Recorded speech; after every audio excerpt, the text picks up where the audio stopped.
Baik ya, bismillahirrahmanirrahim. Assalamualaikum warahmatullahi wabarakatuh. Waalaikumsalam warahmatullahi wabarakatuh. Baik ya, anak-anak yang Bapak cintai karena Allah Subhanahu wa Ta'ala. Di sini Bapak akan menjelaskan tentang sejarah Islam di Tanah Jawa ya, disusun oleh Bapak sendiri, Ustaz Samsuradi LC MPDI. Di sini Bapak akan menjelaskan masuknya Islam di Tanah Jawa di Indonesia terutama ya, mulai dari daerah pesisir seperti daerah Cirebon, maksudnya itu kan Cirebon itu kan kota wali ya sebelumnya selain kota Udan, beliau juga kan daerah Cirebon itu kota wali. Hal ini terjadi karena pelabuhan sebagai pusat perdagangan dan interaksi antar kawasan realitas sebagaimana Islam di daerah lain juga berdapat dari daerah pesisir. Karena dari daerah pesisir itu ya banyak sekali pelabuhan sehingga para pendatang yang dari luar Jawa tuh dia mendarat di daerah tertentu. Di sini melihat proses masuknya agama Islam di Indonesia dari perspektif perkembangan nampaknya dapat dikompromikan bahwa Islam di tanah Jawa mengalami 3 tahap. Tahapan yang pertama, pada masa awal masuknya Islam ke wilayah Indonesia terjadi pada abad ke-17 ini. Kemudian tahap yang kedua, masa penyebaran ke berbagai pelosok dilaksanakan pada abad ke-7 sampai ke-13 Masehi. Ketiga, masa perkembangan yang terjadi dimulai pada abad ke-13 Masehi dan seterusnya. Kemudian di sini ada berbagai macam dakwah yang dilakukan oleh para wali songo di Indonesia ini. Yang pertama, Sunan Maulana Malik Ibrahim atau yang memiliki nama asli Maulana Makhlum Malik Ibrahim As-Samarkandi. Beliau dengan menyampaikan dakwah dengan cara berbudi bahasa yang santun dan akhlak mulia. Nah, ini strategi metode penyebaran dakwah yang disampaikan oleh beliau ini dan dengan cara bergaul dengan masyarakat.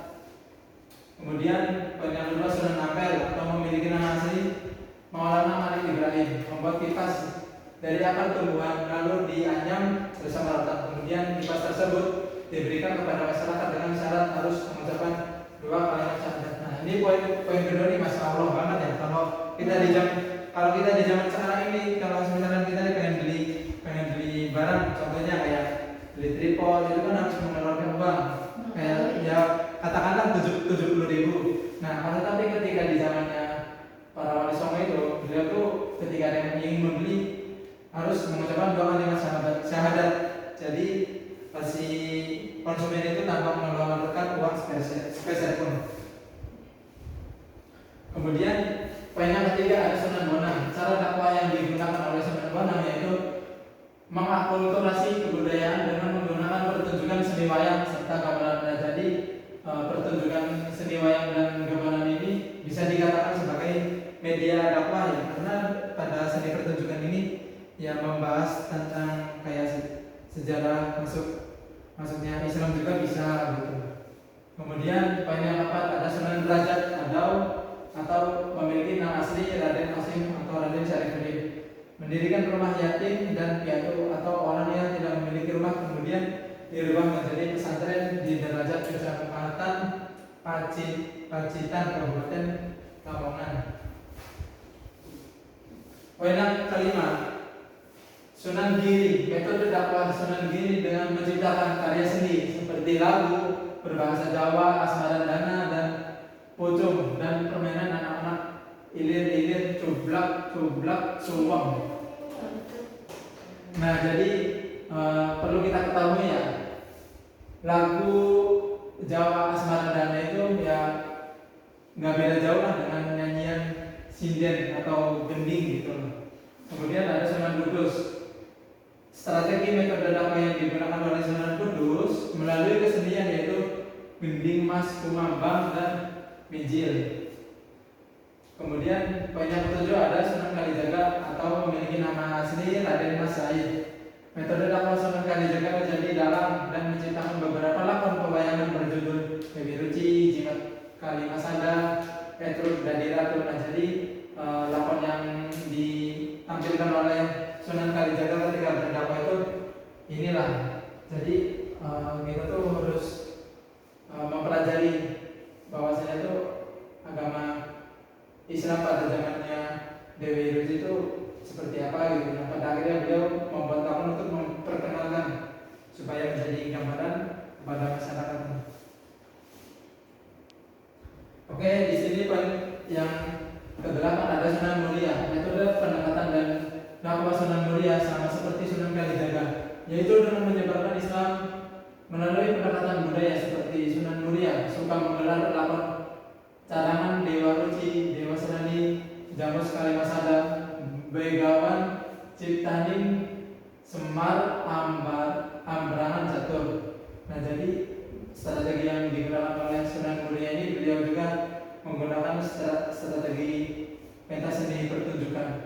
Sunan Gunung Jati, ini poin terakhir ya teman-teman ya, atau memiliki Syekh Syarif Hidayatullah. Metode dakwah yang digunakan oleh Sunan Gunung Jati adalah menggunakan gamelan sekaten atau gamelan syahadatan. Nah, jadi sepengetahuan Ustadz sendiri ya teman-teman, gamelan syahadatan itu yang mana ada yang bilang ketika Sunan Gunung Jati mengadakan pementasan seni gamelan itu maksudnya itu harus membaca syahadat. Berbeda di zaman sekarang yang kalau digambarkan pada zaman sekarang itu kan ketika melihat pentas seni pertunjukan itu kan ya harus mengeluarkan uang 50.000 atau ATM-nya gitu kan dengan tiket masuk akal. Tetapi ketika di zaman Sunan Gunung Jati itu dengan membaca syahadat pun cukup. Itulah strategi yang digunakan oleh para Dewan Sunan Kalijaga ataupun Dewan Dakwah Islam lainnya. Terima kasih. Oke, di sini Bapak sedikit cerita ya. Sebetulnya untuk dakwah Islam itu yang memang bisa dikatakan sangat rumit ya teman-teman. Karena berbagai tantangan, contohnya ya seperti halnya kita ketahui gitu loh. Pada di salah satu daerah Lampung adalah intinya daerah Lampung. Kalian pastinya masih ingat ketika Syekh Ali Jaber berdakwah, itu kan tantangannya kan berat, ada yang benci kepada Syekh Ali Jaber sehingga tangan Syekh Ali Jaber itu ditusuk, bahasanya ya ada yang benci gitu loh. Yang pada akhirnya si pelaku tersebut tidak senang dengan adanya dakwah yang digunakan atau yang disiarkan oleh Syekh Ali Jaber. Nah, itu tantangan kita untuk menyebarkan dakwah Islam. Kemudian kalau sedikit gambaran ya, pada zaman pewayangan itu ketika zamannya Pangeran Jayaklana dan Pangeran Brataklana, mereka berdua itu kan tokoh penyebar di agama Islam pada abad ke-20 kalau nggak salah. Intinya di salah satu daerah, di daerah Cirebon, dua pendekar itu adalah penyebar tokoh Islam yang mana ketika menyebar dakwah Islam di salah satu daerah dia itu pasti ada tantangan. Contohnya kayak misalkan beliau datang ke salah satu daerah, akan tetapi dicegat atau dipikat bahasanya, yaitu pada oleh salah satu seorang putri yang bernama Nyimas Tanjung Muraradan. Nah, yang mana Nyimas Tanjung Muraradan itu ketika masuknya Islam yang didakwah oleh Pangeran Jayaklana, dia itu akan bahasa lainnya itu mengancam gitu karena beliau tidak terima. Karena Nyimas Tanjung Muraradan itu menganut ajaran kesahyangan ya. Ada yang tahu di sini kesahyangan itu apa? Mbak, ada yang tahu kesahyangan itu apa? Kita tahu. Agama kesahyangan itu agama Hindu-Buddha yang dianut oleh Nyimas Tanjung Muraradan yang pada akhirnya Pangeran Jayaklana ingin dakwah Islam atau menyebarkan Islam di daerah yang menganut ajaran kesahyangan, sehingga Nyimas Tanjung Muraradan ini tidak terima karena beliau itu merasa takut adanya masuk ajaran agama Islam. Nah, itulah tantangan ajaran agama Islam pada zaman dahulu. Sekian, terima kasih, kurang lebihnya mohon maaf. Assalamualaikum warahmatullahi wabarakatuh.